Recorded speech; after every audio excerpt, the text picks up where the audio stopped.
What you see here is $10,000 on the table. You can take this money as a loan, but I will charge you a little bit of interest rate. Like most people, you take the money and you go buy a nice car.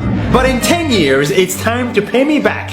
And because of interest rates, now you owe me $20,000 and not 10. You will say, I don't have money to give you. And if you don't, I take your car and a piece of your house. This is how debt works. And after 3 years of traveling the world, I noticed that this is exactly what China is doing. For example, take the small island nation of Sri Lanka. This developing country needs money and China has a lot of it. So Sri Lanka took billions of dollars in Chinese loans. It was easy money just there to be taken. And with that, they built skyscrapers, highways, airports, and shipping ports. The country grew and prospered.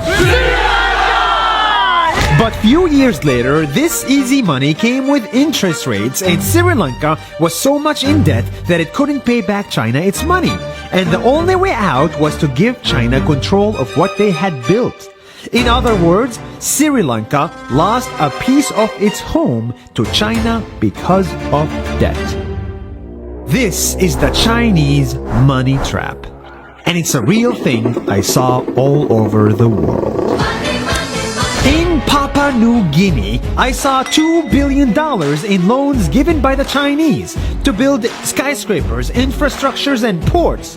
But there is no way this remote developing country can pay it back or its interest rate. And the only way out is to give China control of the country. In the Maldives, Pakistan, Malaysia, Laos, Kazakhstan, Mongolia, Egypt, Kenya, and South Africa, the same thing is happening, and many countries are struggling to pay back Chinese loans. If you look closely, all these infrastructure projects like highways, ports, and bridges connect to China through the sea or through the land to form something far bigger, far more powerful than just a bridge.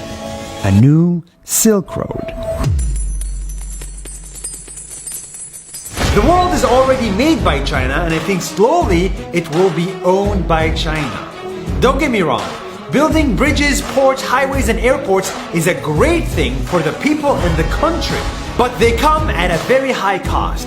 And when these countries can't pay back the loans, these countries will lose their homes.